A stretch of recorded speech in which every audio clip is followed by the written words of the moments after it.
Shalom, selamat sore Bapak Ibu Saudara yang diberkati Tuhan. Saat ini kita bersuka cita, kita mau datang kembali di hadapan Tuhan melalui ibadah worship at home pada sore hari ini. Mari kita bawa yang terbaik bagi Tuhan.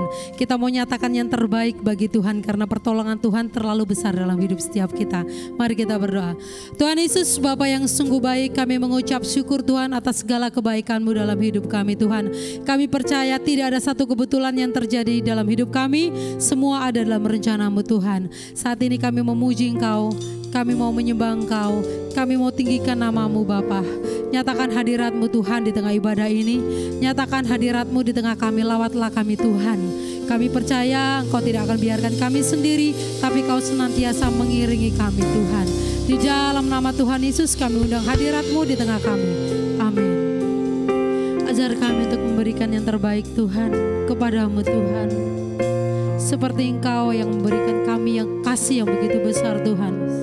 Kasih yang tak pernah kami dapati di dunia ini Tuhan Yesus. Haleluya Tuhan. Haleluya Tuhan Yesus. Ku bawa kepadamu, oh Tuhan, persembahanku ini. Ku ingin Engkau menerima korban syukurku melalui pujian.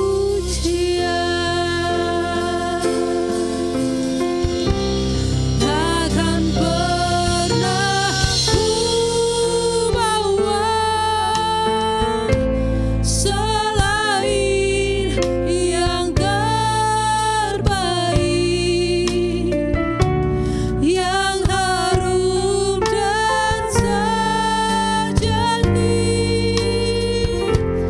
di hadapan tatamu. Yesusku, terimalah korban syukurku ini yang mengalir di hatiku sebagai persembahanku. Bawa kepadamu Tuhan, ku bawa kepadamu, oh Tuhan, persembahanku ini. Ku ingin Engkau menerima korban syukurku melalui pujian.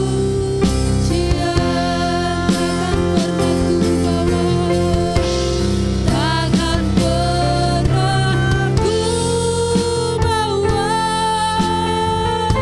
selain yang terbaik, yang harum dan sejati di hadapan tatamu. Yesusku, terimalah korban syukurku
selain yang terbaik,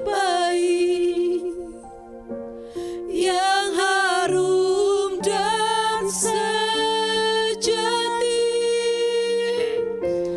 di hadapan tahta-Mu. Yesusku, terimalah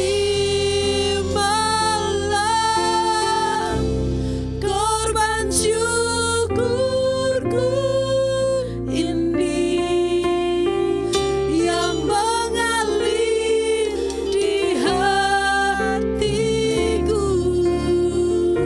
sebagai penyembahan.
Mari kita bersukacita kembali di hadapan Tuhan. Mari kita dengan semangat memuji Tuhan. Karena kita tahu bahwa Tuhan Allah kita adalah Raja Maha Besar. Haleluya. Tuhan Raja Maha Besar.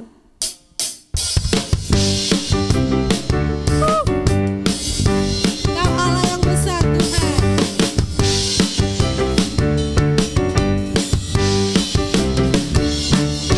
Tuhan Raja Maha Besar. Datang menyembah Dia, Tuhan Raja Maha Besar. Mari datang menyembah Dia. Dia ciptakan dunia ini, Dia membentuk gunung-gunung. Kehadirannya datanglah, mari bersyukur padanya. Dengan bersuka bernyanyilah, Dia membentuk keselamatan. Puji Dia, Tuhan Raja Maha Besar. Tuhan Raja Maha Besar. Tuhan Raja Maha Besar. Mari datang menyembah Dia. Tuhan Raja Maha Besar. Tuhan Raja Maha Besar. Mari datang menyembah Dia. Dia mencipta dunia ini, Dia membentuk gunung-gunung. Kehadirannya datanglah, nyanyi bersyukur padanya. Dengan bersuka bernyanyilah, Dia batu keselamatan. Puji Dia, Tuhan Raja Maha Besar.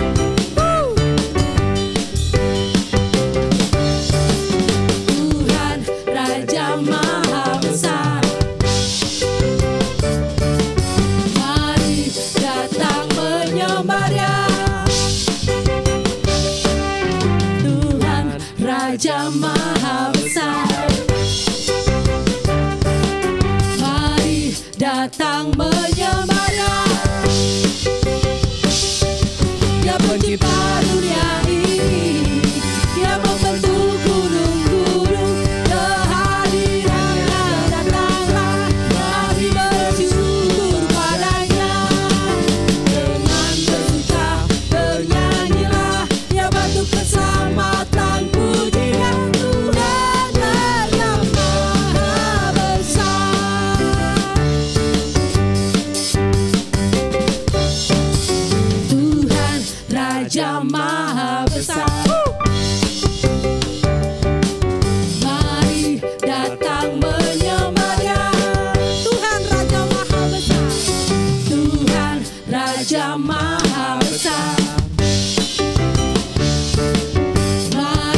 datang menyembah-Nya.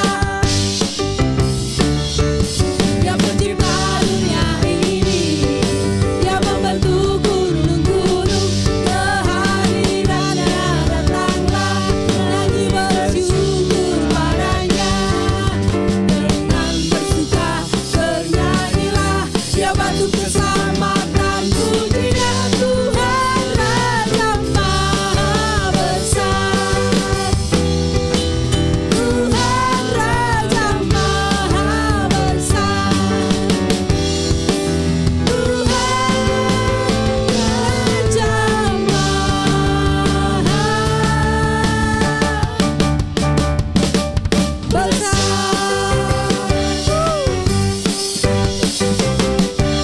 Haleluya, Tuhan Raja yang Maha Besar. Kami percaya Tuhan bahwa Kau adalah Allah yang berkuasa atas hidup setiap umat-Nya. Haleluya, Tuhan berkuasa.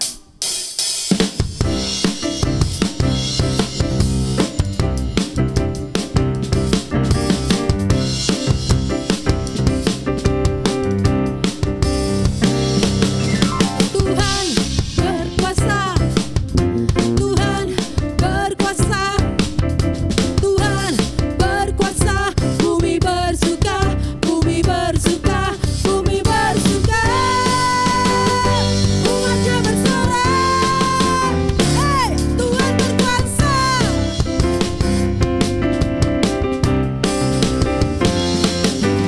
Tuhan berkuasa. Tuhan berkuasa. Tuhan berkuasa. Bumi bersuka, bumi bersuka, bumi bersuka. Umat-Nya bersorak. Hey, Tuhan berkuasa. Api menyala di depan-Nya, membakar semua musuh-Nya. Bukit-bukit pun runtuh dalam hadirat Tuhan. Dalam hadirat Tuhan. Tuhan berkuasa. Tuhan berkuasa. Tuhan berkuasa. Bumi bersuka, bumi bersuka, bumi bersuka. Umat-Nya bersorak. Hey, Tuhan berkuasa.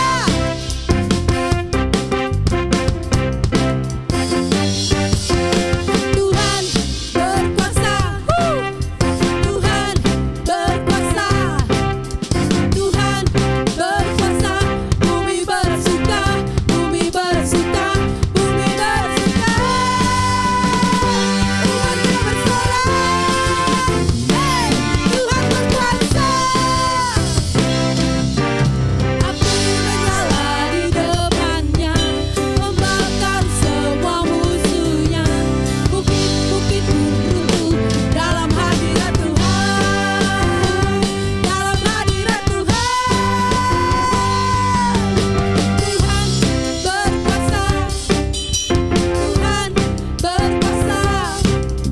Tuhan berkuasa. Bumi bersuka, bumi bersuka, bumi bersuka. Umat-Nya bersorak. Hey, Tuhan berkuasa. Api menyala di depan-Nya, membakar semua musuh-Nya. Bukit-bukit pun runtuh dalam hadirat Tuhan. Dalam hadirat Tuhan. Tuhan berkuasa. Tuhan berkuasa. Tuhan berkuasa. Bumi bersuka, bumi bersuka, bumi bersuka. Umat-Nya bersorak. Hey, Tuhan berkuasa. Tuhan berkuasa. Tuhan berkuasa. Haleluya. Tuhan Kau Allah yang berkuasa atas setiap umat-Nya yang percaya dan berharap kepada-Nya. Amin. Mari kita mau datang lebih dalam lagi kepada Tuhan. Kita rasakan kuasa Tuhan begitu besar dalam hidup kita. Pertolongan Tuhan yang begitu nyata dalam hidup kita. Tak ada satu peristiwa pun yang terjadi dalam hidup kita tanpa seizin Tuhan. Mari kita mau lebih dalam lagi merasakan Roh Kudus. Tuhan Yesus. Ajar kami untuk berpegang teguh pada firman-Mu Tuhan. Haleluya Yesus.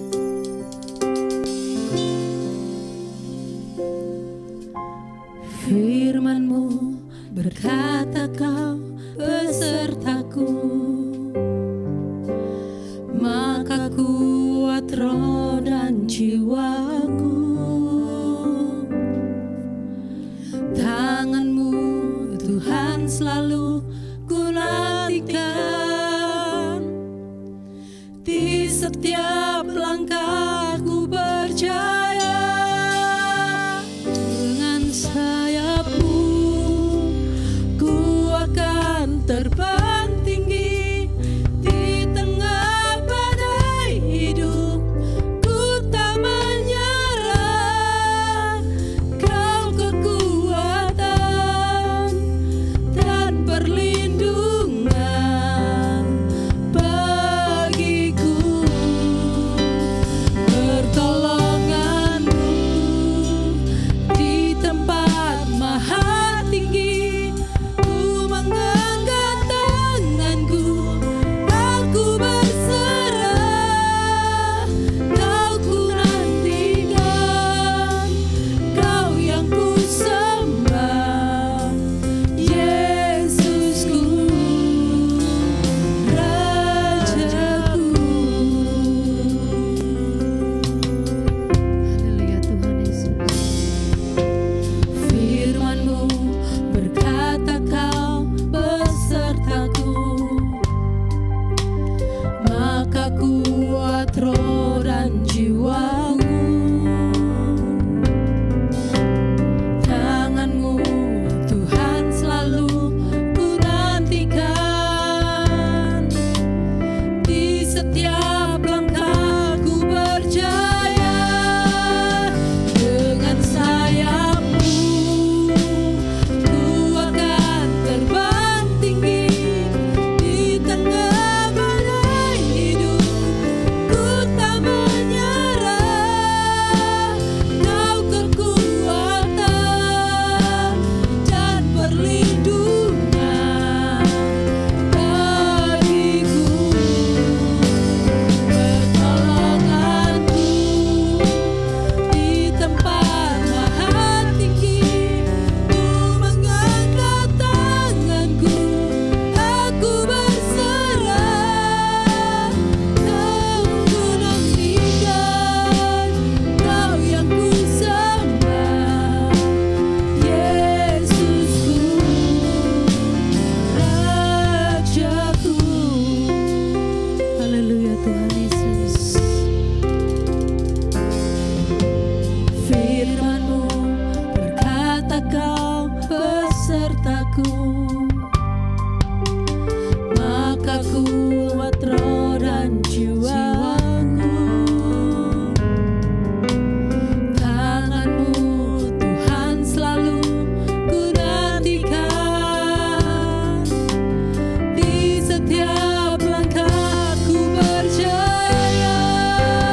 Dengan sayap-Mu ku akan terbang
mengangkat tanganku, aku berserah.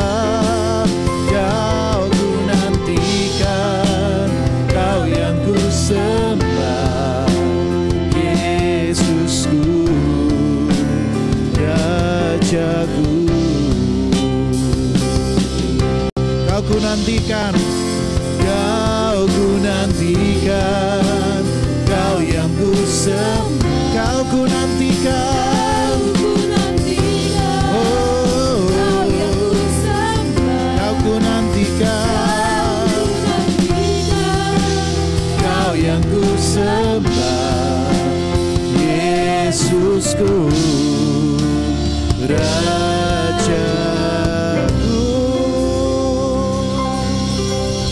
Haleluya, Jesus.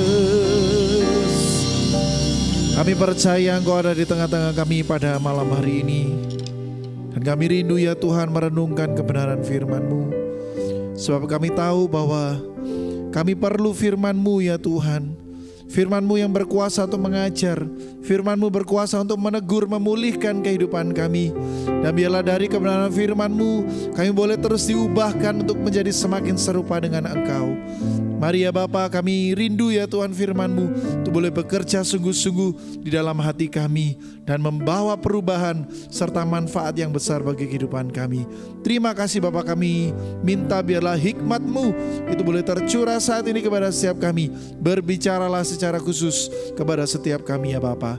Di dalam nama Tuhan Yesus Kristus kami siap merenungkan firman Tuhan. Mari yang siap sama-sama katakan amin. Puji Tuhan, shalom, selamat malam Bapak Ibu Saudara yang dikasihi Tuhan.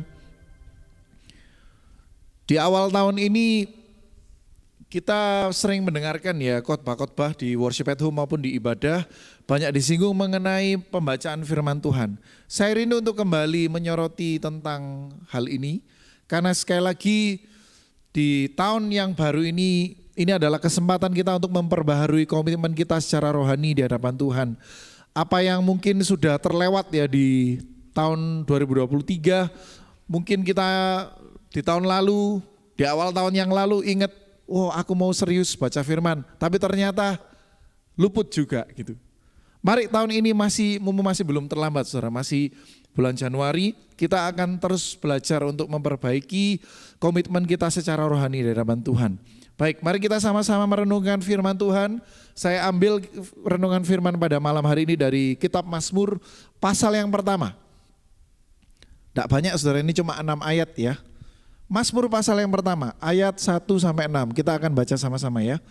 Berbahagialah orang yang tidak berjalan menurut nasihat orang fasik, yang tidak berdiri di jalan orang berdosa, dan yang tidak duduk dalam kumpulan pencemooh.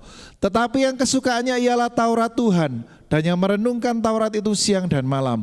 Ia seperti pohon yang ditanam di tepi aliran air, yang menghasilkan buahnya pada musimnya, dan yang tidak layu daunnya. Apa saja yang diperbuatnya berhasil. Bukan demikian orang fasik, mereka seperti sekam yang ditiupkan angin. Sebab itu orang fasik tidak akan tahan dalam penghakiman. Begitu pula orang berdosa dalam perkumpulan orang benar. Sebab Tuhan mengenal jalan orang benar, tetapi jalan orang fasik menuju kebinasaan. Sebelum kita bahas 6 ayat ini saudara, saya ingin melatar belakangi ya firman Tuhan pada malam hari ini, bahwa kitab Mazmur ini dikenal sebagai buku doanya orang percaya ya, orang Kristen terutama. Di dalam kitab Mazmur itu ada berapa pasal saudara? 150 pasal ya. Isinya itu macam-macam saudara. Ada bagaimana cara kita berdoa kepada Tuhan saat kesesakan, saat sukacita, saat mengalami berkat, saat mengalami keterpurukan, semua ada di Mazmur. Mazmur ini ibarat buku panduan ya bagi setiap kita. Kalau kita nih bingung bagaimana harus berdoa atau bagaimana kita harus memuji Tuhan, kitab Mazmur ini bisa digunakan dan dimanfaatkan untuk berdoa dan memuji Tuhan. Nah, bahkan ya seorang teolog bernama Alan Hartman itu menyebut Mazmur sebagai kitab yang paling lengkap di dalam Perjanjian Lama. Saking lengkapnya itu diumpamakan sebagai taman yang indah saudara. Taman yang indah yang menghasilkan berbagai macam buah untuk disantap. Wah luar biasa ya. Jadi kitab Mazmur ini kitab yang paling lengkap saudara. Lengkap, kenapa kok disebut lengkap? Karena isinya itu doa dan pujian. Isinya panduan saudara. Nah yang menarik itu seperti ini. Mazmur pasal 1 yang membuka kitab yang luar biasa ini, saudara. Ternyata isinya itu bukan doa, saudara. Isinya. Ya, sekali lagi saya ulang ya. Mazmur ini isinya kitab panduan doa. Tetapi Mazmur pasal 1 isinya bukan doa. Tapi apa isinya? Mazmur 1 ini seperti sebuah pernyataan, saudara, yang memberikan kita sebuah gambaran utuh bahwa untuk memahami seluruh isi kitab Mazmur, kita perlu melakukan apa yang ditulis di kitab yang pertama ini, di pasal yang pertama. Mari kita kupas satu-satu, saudara. Coba minta tolong ditayangkan ayat pertama. Berbahagialah orang yang tidak berjalan menurut nasihat orang fasik. Perikop pasal 1 ini judulnya jalan orang benar dan jalan orang fasik. Jadi pada dasarnya di dunia ini hanya ada dua jalan. Kalau lagu sekolah begitu kan nyanyinya gini, di dalam dunia ada dua jalan, lebar dan sempit, mana kau pilih. Kita tidak bisa jalan di tengah, saudara. Kalau kita pilih jalan di tengah, itu seumpama orang ya berdiri di antara dua tangga. Saudara tahu tangga segitiga ini, saudara? Tangga segitiga. Dijajar. Kita memilih untuk hidup di dua jalan. Jalan orang benar dan jalan orang fasik. Kita naik satu tangga, kanan kiri bisa, masih bawah. Merasa, bisa saya menjalani dua jalan gitu. Dua tangga ini bisa saya naik. Oke, naik lagi satu tangga lagi. Naik lagi satu tangga lagi. Makin lama kita merasa tangga ini makin tidak bisa dinaiki dua-dua. Apakah kita bisa menaiki dua tangga yang bentuknya segitiga ini sampai puncaknya, saudara? Tidak bisa. Kenapa? Karena jalannya itu makin lama makin jauh. Makin menyimpang jauh. Maka pada akhirnya kita harus memilih salah satu dari antara dua jalan. Mau jalan yang orang benar atau jalan orang fasik. Nah, saya akan mulai renungan ini dengan yang ayat keempat dulu, minta tolong ayat keempat. Karena tadi di ayat pertama disebutkan berbahagialah orang yang tidak berjalan menurut nasihat orang fasik. Sebelum kita lanjutkan, kita mesti belajar dulu orang fasik itu seperti apa gitu ya. Di ayat 4 ini orang fasik diumpamakan seperti sekam yang ditiupkan angin. Sekam itu bicara mengenai apa ya? Sesuatu yang kosong, tidak ada isinya. Ringan, gampang hancur, gampang ditiup angin. Kemana saja angin berhembus maka sekam akan ikut. Kenapa? Karena kosong, tidak ada isinya. Sekam itu mudah sekali terbakar, ya, mudah sekali terbakar, mudah dipindahkan oleh angin. Jadi gambaran orang fasik ini adalah orang-orang yang tidak punya Allah di dalamnya, kosong, tidak ada isi, tidak punya pegangan hidup. Tidak ada Tuhan di dalamnya, tidak ada kebenaran di dalamnya. Sehingga orang-orang fasik itu gampang sekali tersulut api. Gampang sekali emosi. Gampang sekali ditiup angin. Sebentar berubah, sebentar A, sebentar B. Tidak punya pendirian yang tetap. Tidak punya arah tujuan yang jelas. Karena ditiup angin ke sana kemari ikut. Jadi tidak punya arah tujuan yang jelas. Itu orang fasik, saudara. Ayat 5 coba. Sebab itu orang fasik tidak akan tahan dalam penghakiman, begitu pula orang berdosa dalam perkumpulan orang benar. Ya, orang fasik itu tidak tahan dalam penghakiman. Ini maksudnya orang fasik itu tidak mau dikoreksi. Orang fasik tidak mau terima teguran. Orang fasik merasa bahwa orang lain tidak berhak menghakimi dia. Orang fasik merasa dirinya tidak perlu dikoreksi, tidak perlu dihakimi, seperti itu. Lalu orang berdosa ini sama ya saudara, orang berdosa, orang fasik ini sama. Tidak tahan dalam kumpulan orang benar. Orang berdosa itu selalu merasa dirinya itu tidak diterima di kumpulan orang benar. Padahal itu hanya asumsinya sendiri. Karena memang sebetulnya dalam hati kecilnya dia sudah merasa bahwa jalannya ini salah. Dan waktu dia kumpul di perkumpulan orang benar, dia tidak nyaman. Kenapa? Karena takut. Takut yang dilakukan ini mungkin ketahuan, takut dianggap aku ini orang berdosa, padahal merasa sendiri. Orang berdosa itu seperti itu. Nah, kembali ke ayat yang pertama. Ini kita balak-balik gini. Nah, jadi sudah tahu ya orang fasik itu ciri-cirinya apa. Jadi yang pertama, berbahagialah orang yang tidak berjalan menurut nasihat orang fasik. Ini adalah ciri-ciri orang benar. Kalau tadi ciri-ciri orang fasik, maka kita kembali sekarang mempelajari ciri-ciri orang benar itu seperti apa. Yang pertama, berbahagialah orang yang tidak berjalan menurut nasihat orang fasik, tidak berdiri di jalan orang berdosa, dan yang tidak duduk dalam kumpulan pencemooh. Kita akan bedah ini ya. Yang pertama ya, tidak berjalan menurut nasihat orang fasik. Kalau kita punya permasalahan ya, saudara harus tahu siapa yang saudara harus ajak ngomong, siapa saudara yang harus cari nasihat. Itu jangan sampai kita cari nasihat ke orang fasik. Gimana cara kita mendapatkan solusi dari orang fasik? Karena orang fasik pun tidak punya solusi. Tidak punya dasar kebenaran yang kokoh. Lah gimana mau memberikan solusi yang benar kepada setiap kita? Makanya hati-hati. Orang benar tidak akan berjalan menurut nasihat orang fasik. Contoh orang fasik ya di dalam Alkitab. Ketika Ayub mengalami permasalahan saudara, itu istrinya itu ngocok-ngocoki, memprovokasi Ayub. Kamu ngapain terus memuji Tuhanmu? Kutuki saja Tuhanmu. Nah itu. Nasihat orang fasik itu seperti itu. Nasihatnya selalu membawa kita ke arah yang lebih buruk gitu. Itu nasihat orang fasik. Lalu yang kedua, tidak berdiri di jalan orang berdosa. Kita tidak ikut ya, ada di jalannya orang berdosa. Tidak ikut. Itu orang benar itu seperti itu. Tidak berdiri di jalan orang berdosa. Saya rasa ini tidak perlu dikupas ya, karena sudah jelas. Yang ketiga, tidak duduk dalam kumpulan pencemooh ya. Pencemooh ini orang-orang yang suka membicarakan orang lain. Orang benar itu tidak kumpul di dalam kumpulan pencemooh. Orang-orang yang hanya sibuk mengkoreksi kesalahan orang lain ya, tanpa bermaksud untuk membantu orang lain ini memperbaiki. Tidak ada maksud untuk memperbaiki, ya murni mencemooh saja. Orang benar tidak akan kumpul dalam kumpulan pencemooh, seperti itu. Nah, ayat 2.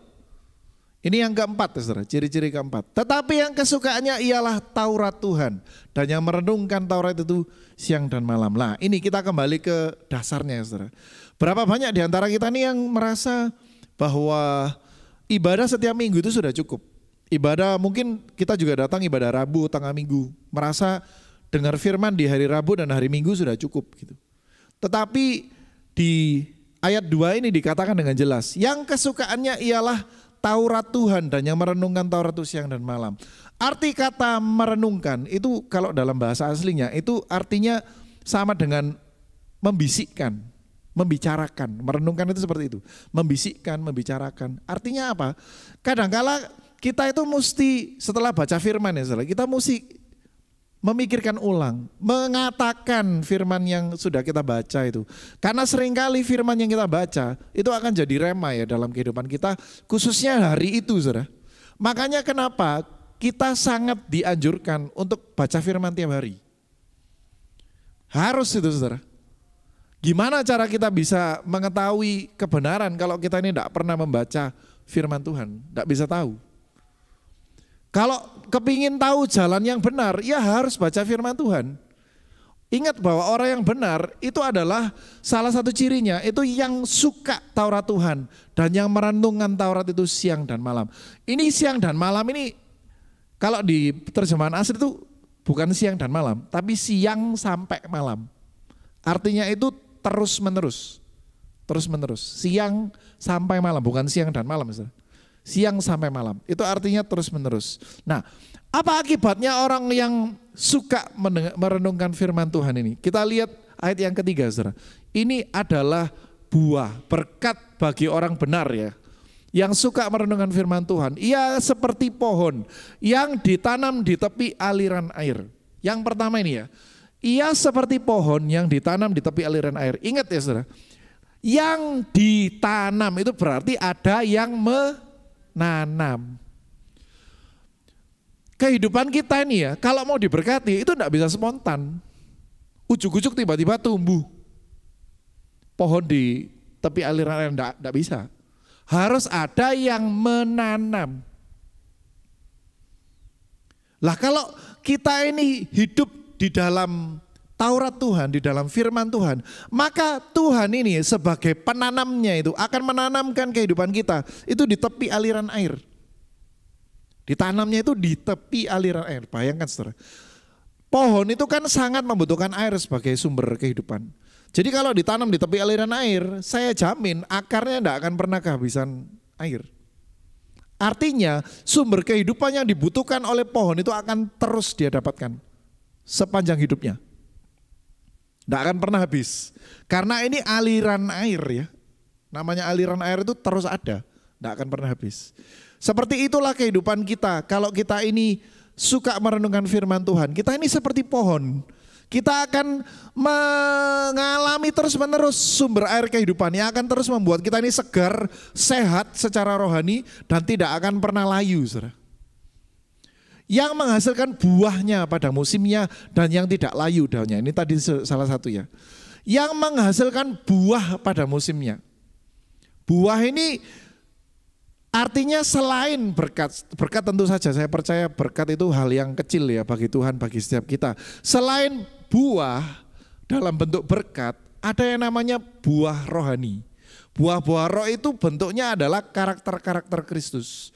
Maka orang yang merenungkan firman Tuhan siang dan malam, dia akan jadi orang yang mencerminkan Allah melalui buah-buah roh yang muncul dalam kehidupannya. Orang yang merenungkan firman Tuhan itu tidak akan mudah marah. Dia akan penuh dengan kasih, dia panjang sabar, dia akan setia, dia akan punya integritas. Dia akan selalu bersukacita, kan buah roh itu kan ada kasih, sukacita, damai sejahtera, kesabaran, kemurahan, itu semua akan dimunculkan di dalam kehidupan orang-orang yang setiap hari merenungkan firman Tuhan, saudara. Makanya ya, orang itu tidak bisa merubah dirinya sendiri. Kalau misalkan saya ini dulu pemarah, saya tidak bisa merubah diri saya jadi lebih sabar. Tidak mungkin bisa. Karena tabiat orang itu tidak bisa dirubah dengan sendirinya. Perlu yang namanya firman. Firman Tuhan. Supaya menghasilkan buah. Ya, buah. Buahnya itu selain berkat, yaitu tadi buah roh. Kasih, sukacita, damai sejahtera, kesabaran. Saya yang dulu emosian tiba-tiba jadi sabar. Karena apa? Merenungkan firman Tuhan siang dan malam. Bukankah firman Tuhan berkata, orang yang sabar melebihi seorang pahlawan dan orang yang menguasai dirinya melebihi orang yang merebut kota. Wah, itu firman Tuhan ngomong seperti itu. Maka saya renungkan, oh iya ya, orang sabar itu lebih hebat dari pahlawan loh. Dan orang yang menguasai dirinya melebihi orang yang merebut kota. Berarti itu luar biasa. Makanya saya mau belajar Tuhan untuk jadi orang yang lebih sabar.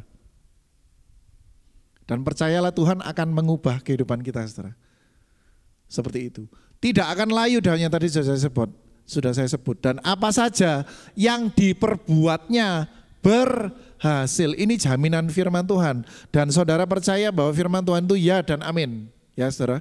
Jadi kalau firman Tuhan ngomong apa saja yang diperbuatnya berhasil, maka pasti terjadi. Apa saja yang diperbuat oleh orang yang merenungkan firman Tuhan siang dan malam, itu pasti berhasil. Jangan lupa itu, saudara. Jadi tidak cuma ayat yang terakhir itu aja ya. Apa saja yang diperbuatnya berhasil. Diperbuatnya ini nyanyi siapa? Ya tadi orang benar. Orang yang merenungkan firman Tuhan siang dan malam. Orang yang tidak hidup menurut nasihat orang fasik. Orang yang tidak berdiri di dalam jalan orang berdosa. Dan orang yang tidak duduk di dalam kumpulan pencemooh. Jadi mari mulai malam hari ini ya kita belajar. Mulai suka renungan firman Tuhan. Jangan terus-menerus mengikuti rasa malas di dalam kehidupan kita.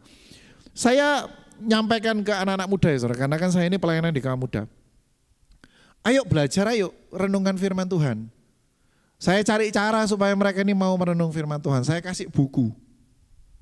Buku bacaan Alkitab setahun. Ya. Saya dorong mereka secara pribadi satu persatu, saya dorong, ayo baca ya.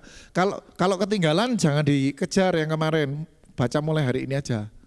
Atau baca mulai besok aja. Saya terus dorong mereka, saudara. Saya yakin orang-orang muda ya, sejak dari muda itu dilatih membaca firman, itu pasti akan kebiasaan nanti. Nah, tapi tidak berarti ya kita orang yang lebih tua itu tidak bisa. Bisa. Kalau kita mau merubah kebiasaan kita, mari mulai sekarang ya. Baca firman. Kalau saudara tidak punya buku panduan, saudara bisa pakai Alkitab saudara di handphone. Saya yakin semua orang yang punya HP Android ya atau iPhone itu bisa download Alkitab elektronik. Dan saya lihat ya sebagian besar Alkitab di HP itu sudah punya fitur di dalamnya itu ada renungan harian. Dan panduan bacaan Alkitab, saudara bisa gunakan. Kalau saudara lebih suka tulis atau lebih suka lihat buku kecil, saudara bisa kontak kami ya, orang-orang di gereja untuk bisa kami beri buku panduan. Itu enggak apa-apa saudara, saudara bisa minta. Jadi seperti itu. Nah, mari kita belajar ya untuk menghidupi firman Tuhan ini. Kalau kita merasa seperti ini, aku kok melakukan sesuatu selalu gagal. Kok sepertinya hidupku ini penuh dengan duka cita gitu. Kok sepertinya aku enggak pernah mengalami damai sejahtera, enggak mengalami sukacita. Saudara jangan terburu-buru protes dulu, saudara. Semua janji Tuhan itu selalu ada syaratnya. Di ayat-ayat ini sudah jelas. Kalau kita ingin mengalami seperti yang dijanjikan oleh firman Tuhan di Mazmur 1 ayat 3 ini, saudara, di ayat 3 ini, maka kita harus melakukan ayat pertama dan keduanya dulu. Amin. Jadi harus begitu. Jangan cuma mengimani yang ayat 3 ini saja. Orang percaya kepada Tuhan itu seperti pohon yang ditanam di tepi aliran air yang menghasilkan buahnya pada musimnya. Apa saja yang diperbuatnya berhasil. Amin, aku percaya. Tapi aku tidak mengalami. Pertanyaannya sederhana, saudara. Saudara lakukan ayat pertama dan kedua. Kalau kita ini merasa, loh firman Tuhan tidak terjadi loh. Tapi kita tidak pernah baca firman, ya gimana mau terjadi, saudara? Oh dibaca saja enggak. Jadi jangan semua itu selalu mempersalahkan keadaan, mempersalahkan situasi. Ingat ada bagian yang mesti kita buat, saudara. Jadi kalau kepingin mengalami janji firman Tuhan, ya baca dulu firman Tuhan. Baca. Tumbuhkan kebiasaan suka membaca firman dulu. Setelah itu pelan-pelan saudara akan dituntun oleh Tuhan untuk merenungkan dan memahami isinya. Mulai dari awal kalau kita tidak pernah baca belas itu memang pasti berat pertama. Tahukah saudara ya, ini saya kasih sedikit gambaran. Dalam sehari itu ya kita punya waktu itu 1440 menit saudara. Itu didapat dari mana? 60 menit dikali 24 jam. Itu 1440 menit. Itu waktu kita dalam satu hari. Dan untuk baca firman Tuhan ya 3-4 pasal atau 5 pasal mungkin itu cuma butuh waktu 15 sampai 20 menit. Berapa persennya itu? Tidak sampai 1%, saudara. Saya ulang ya, dalam satu hari 1440 menit itu waktu kita yang Tuhan beri kepada kita. Dalam satu hari. Lah kita perlu untuk membaca firman Tuhan ini ya 3-4 pasal wes, saudara. 3-4 pasal, 3 atau 4 pasal. Itu cukup butuh waktu 15 menit sampai 20 menit. Sebentar kan saudara? Tidak lama. Kecuali saudara mau khotbah, saudara baca 2 jam. Kita renungkan firman Tuhan itu sebetulnya enggak lama kok. Baca dulu, nanti ya saya percaya ya, nanti ketika kita mengalami sesuatu ya, itu firman Tuhan akan muncul sebagai rema. Enggak yakin saya kalau itu bisa terjadi. Ya saudara enggak pernah coba. Coba dulu, dicoba dulu. Kalau mau lebih enak itu dibaca waktu pagi hari. Sebelum beraktivitas. Dibaca 3-4 pasal. Lalu berdoa kepada Tuhan. Minta supaya firman Tuhan ini boleh jadi rema. Saya percaya nanti Tuhan akan berikan pengalaman rohani kepada saudara. Firman Tuhan ini tiba-tiba akan muncul di dalam kegiatan saudara sehari-hari. Di mana ketika misalkan kita belajar tentang kesabaran, tiba-tiba ada situasi yang membuat kita jadi kurang sabar. Waduh. Tetapi firman Tuhan akan muncul. Orang yang sabar melebihi seorang pahlawan. Wah. Dan itu akan melatih kita untuk jadi lebih sabar. Jadi cara kerjanya firman Tuhan itu seperti itu, saudara. Mari kita belajar ya. Kalau kepingin mengalami peristiwa-peristiwa rohani seperti ini, ya harus nyoba. Harus coba. Ayo kita mulai saat ini. Suka merenungkan firman Tuhan, baca dulu, mulai latih kebiasaan membaca. Kalau ada yang enggak ngerti ayatnya enggak apa-apa, dibaca dulu, baca dulu. Kan kita step by step ya, step by step. Pertama baca dulu, tumbuhkan kebiasaan membaca dulu. Setelah itu baru kita akan pelan-pelan naik tingkat ya saudara. Dari baca jadi renungkan itu nanti. Nanti pelan-pelan seperti itu. Mari kita coba. Saya dorong kita semua untuk merenungkan firman Tuhan siang dan malam. Amin. Jadi ini adalah renungan firman pada malam hari ini. Sederhana saudara, kembali ke dasar ya, kembali back to basic istilahnya. Bahwa kita ini mesti belajar merenungkan firman Tuhan siang dan malam. Belajar untuk melakukan firman ini saudara dalam kehidupan kita. Saya percaya kalau kita sudah melakukan ini, maka ayat 3 ini akan terjadi. Kita akan seperti pohon yang ditanam di tepi aliran air. Tidak akan pernah kehabisan sumber air kehidupan. Amin. Kita tidak akan pernah kehilangan kesegaran. Selalu segar, rohani selalu semangat. Selalu memuji Tuhan. Selalu memiliki kehidupan yang intim dengan Tuhan. Kenapa? Ya aliran airnya ini ada terus. Lalu buah-buah kehidupan akan muncul. Buah rohani, berkat, sebagainya itu akan terus muncul dari dalam kehidupan kita. Yang bisa dinikmati oleh orang-orang di sekitar kita saudara. Daunnya tidak akan pernah layu dan apa saja yang kita buat itu pasti berhasil. Amin.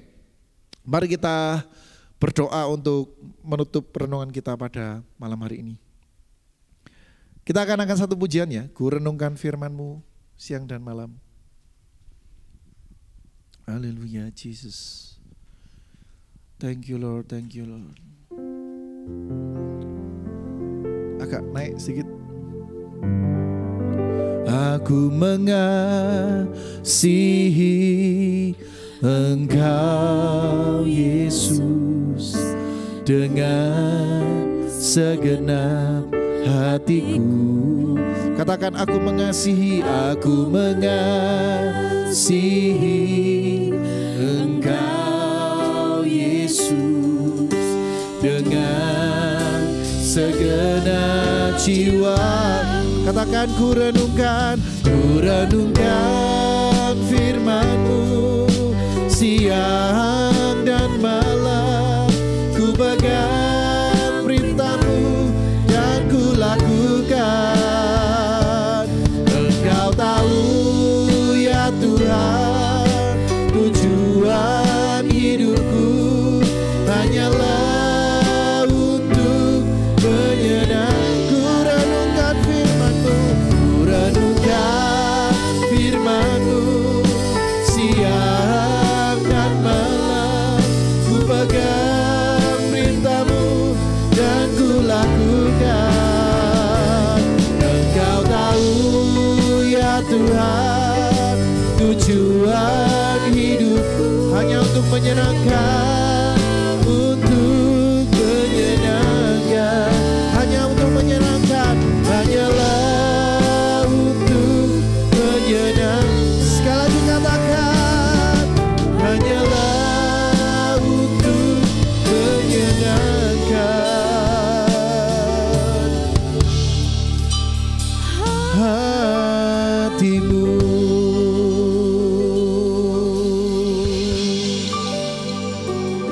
Biarlah setiap kami belajar untuk melakukan apa yang firman-Mu katakan.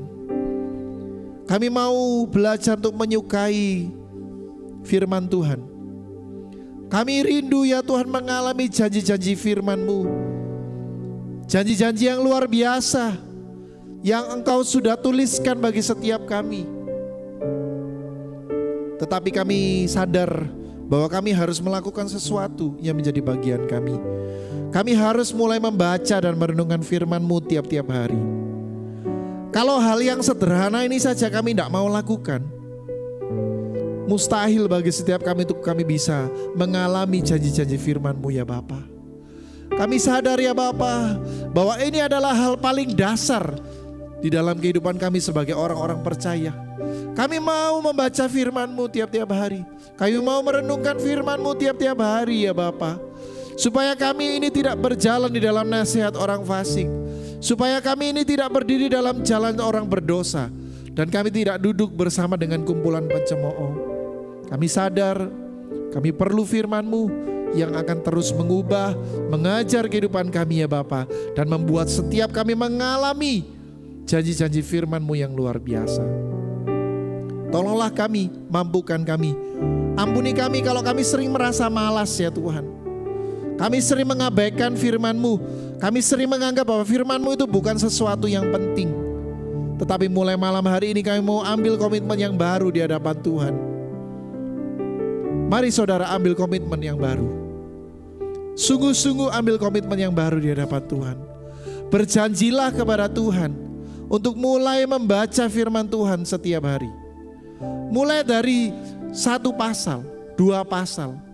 Nanti kembangkan terus sampai jadi 3 atau 4 pasal. Setiap hari saudara, baca firman Tuhan. Baca firman Tuhan. Sebab ini adalah hal dasar yang kita butuhkan sebagai orang percaya. Bukan semata-mata supaya menjadi syarat, tetapi biarlah setiap kita menyadari bahwa ini merupakan satu kebutuhan. Seperti halnya kita hidup itu perlu makan. Kita perlu firman Tuhan untuk hidup secara rohani. Supaya roh kita tidak mati, kita perlu makan makanan rohani, yaitu firman Tuhan.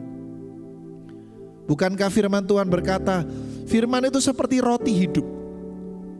Dan itu roti diperlukan oleh kehidupan kita saudara secara rohani. Mari, kalau kita sungguh-sungguh rindu mengalami perubahan di dalam kehidupan kita, kita sungguh-sungguh rindu mengalami janji-janji Tuhan yang luar biasa, lakukan syaratnya. Baca firman Tuhan, renungkan firman Tuhan siang dan malam. Supaya kita boleh mengalami penyertaan Tuhan yang luar biasa dalam kehidupan kita. Kami mau ambil komitmen yang baru ini. Setiap hari ya Tuhan, mulai besok ya Tuhan, kami akan baca firman-Mu minimal 1-2 pasal dulu. Kami mau luangkan waktu yang terbaik Tuhan dari kehidupan kami, untuk kami boleh merenungkan firman-Mu. Sungguh-sungguh kami mau baca firman-Mu. Bukan semata-mata karena kami orang Kristen, tetapi karena kami tahu kami butuh firman-Mu. Tolong kami Roh Kudus, kalau kami besok kembali merasa malas, tolonglah setiap kami, bangkitkan kembali ya Tuhan semangat kami. Timbulkan kesadaran yang kuat, rasa lapar dan haus akan kebenaran firman-Mu, yang akan membuat kami membaca firman-Mu dengan bergairah dan bersukacita. Terima kasih Bapak, terima kasih. Kami percaya siapa saja yang sudah ikut dalam worship at home pada sore hari ini, kami semua boleh diberkati oleh firman Tuhan. Kami semua boleh mengalami pemulihan di dalam kehidupan kami. Kami berdoa bagi setiap umat-Mu yang mengalami kelemahan tubuh secara fisik. Biarlah Tuhan membuktikan firman-Mu yang luar biasa, bahwa oleh lebur-lebur Tuhan Yesus segala sakit penyakit telah disembuhkan. Kami semua yang sedang ada di dalam pergumulan, biarlah kami percaya bahwa sumber pertolongan kami hanya berasal dari Tuhan saja. Kami percaya ya Bapa, Engkau sudah hadir memberkati setiap kami. Dan biarlah setiap kami ya Tuhan boleh terus bersemangat bersukacita mengiring Engkau ya Bapa. Terima kasih Bapa, terima kasih. Kami akan mengakhiri worship at home pada sore hari ini dengan percaya bahwa berkat yang terbaik datang dari Tuhan pada setiap kami. Di dalam nama Tuhan Yesus Kristus kami sudah berdoa dan mengucap syukur. Haleluya. Mari semua yang percaya sama-sama katakan amin. Selamat malam, Tuhan Yesus memberkati.